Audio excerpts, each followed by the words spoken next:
Pensem nos necessitados. Bom dia, irmãos, graça e paz. Tudo bem com vocês? Vamos então terminar o capítulo 16 de Ezequiel, os versículos 49 em diante. Gostaria também de convidar você a curtir, comentar e enviar este link para mais pessoas estudar junto conosco a palavra de Deus, que diz: Ora, este foi o pecado de sua irmã Sodoma. Ela e suas filhas eram arrogantes, tinham fartura de comida e viviam despreocupadas, não ajudavam os pobres e os necessitados.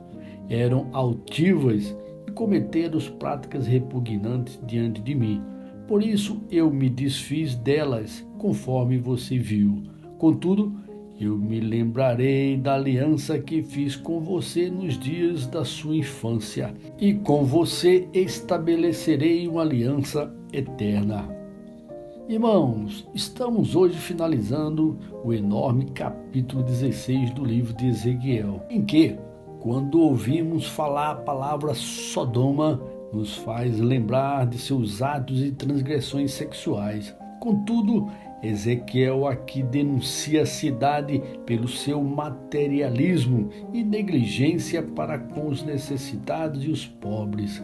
O comentário de Fawcett enfatiza que Deus, o investigador do coração, agora ele especifica como o pecado de Sodoma não meramente suas concupiscências notórias, mas a fonte secreta delas.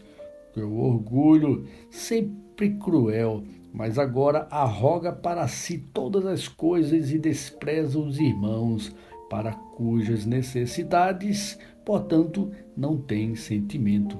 Isto é, eles nunca ajudavam os necessitados e os pobres. O versículo 50 nos faz lembrar de Gênesis no capítulo 18, versículo 21, onde Deus diz: Eu descerei e verei se eles agiram de acordo com o clamor que vem a mim. Deus está atento a tudo, irmãos. Se houver ainda algum clamor, oração, intercessão, Ele, o Senhor, age devido ao pedido do povo fiel. Vejam a importância do clamor ao Senhor. Quando oramos, os céus se movem para ver o que está acontecendo, principalmente se estamos ajudando pessoas, aos pobres, e agora na graça de Cristo também levando a palavra dele. Lembram do texto de Tiago, no capítulo 1, versículo 27, que diz: A religião que Deus, nosso Pai, aceita como pura e imaculada é esta: cuidar dos órfãos, das viúvas em suas dificuldades e não se deixar corromper pelo mundo. Aqui temos excelente orientação para com os necessitados. No versículo 51 fala de Samaria, onde era o reino das 10 tribos de Israel, menos culpado do que Judá, pois a nação de Judá traiu e foi a mais ingrata, tendo em vista ter ela os maiores privilégios, como o templo, o sacerdócio e a ordem regular dos reis, e não foram gratos e ainda eram desleixados para com os necessitados. Entendam que, quanto maior as bênçãos que temos do Senhor, como foi o caso de Judá, maior é a nossa missão e responsabilidade, entre elas ajudar também os necessitados. Deus sempre quis ajudar a nação de Abraão, o Israel de Deus, mas foram infiéis. Vejam que não foi apenas nos tempos de Ezequiel, Jeremias e Daniel, até na época da vinda de Jesus. Veja o que o próprio Senhor diz em Mateus, no capítulo 12, versículo 41. Os homens de Nínive se levantarão no juízo com esta geração e a condenarão, pois eles se arrependeram com a pregação de Jonas, e agora está aqui o que é maior do que Jonas. O próprio Senhor Jesus diz que ele é maior que Jonas. Ele é a própria palavra viva que desceu do céu para falar com eles, e não o aceitaram. Mas Nínive aceitou a pregação de Jonas e não foram destruídos.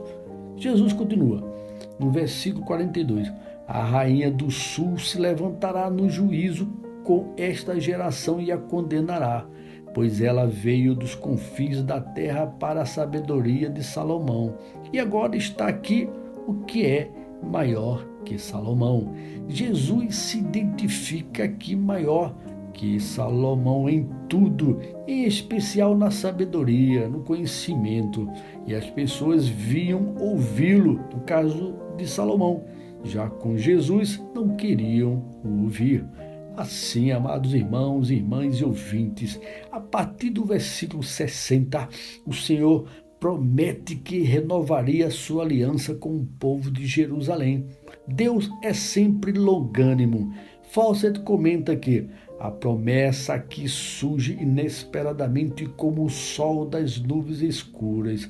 Com todo o esquecimento de Deus, o Senhor ainda se lembra dela, mostrando que sua redenção é totalmente de graça.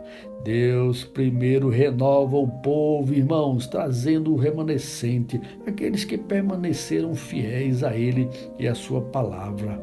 O Senhor sempre desejou manter contato com sua criação, e essa renovação da aliança, Deus aumentaria as bênçãos. A promessa de Deus era também a graça dele sobre a igreja. E agora que estamos nessa graça em Cristo Jesus, devemos escutá-lo, segui-lo e obedecê-lo. Mas vamos levar as boas novas a todos, e nessa também está ajudar os necessitados, ajudar os órfãos e as viúvas, e sabemos isso porque lemos a palavra dele. Pense, irmãos, como você está nessa área de atuação? Vamos ajudar alguém? Pensem sempre em ajudar aos necessitados. Amém, irmãos? Vamos orar? Seu Deus, eterno Pai, muito obrigado, Jesus, por esse privilégio de chegar à presença de Deus em Teu nome. Pai, obrigado pelos ensinamentos que desde do Antigo Testamento o Senhor mostra que há pobres, há pessoas necessitadas por causa de má gestão de pessoas que têm poder, que são autoridades, que o Senhor constituiu para ajudar as pessoas, manter as pessoas, ó Deus, necessitadas em condições de obter algo, comida, alimentação. E Deus, te agradeço porque Jesus também nos ensinou isso, que na nossa época, na atualidade, nós precisamos ter em mente também ajudar os necessitados, os pobres, não esperar apenas pela igreja local. Ali nós entregamos nossos dízimos, nossas ofertas, primícias, mas devemos fazer nossa parte também. Então, Deus, obrigado por esse momento de oração, e eu deixo meus irmãos, minhas irmãs e os ouvintes em Tuas mãos, e que eles aproveitem essa semana, esse dia, para fazer alguma obra social. Assim eu agradeço ao Senhor por esse momento de oração, em nome de Jesus. Amém. Amém, irmãos? Que Deus abençoe e tenham todos um excelente dia. Até amanhã, se Deus nos permitir.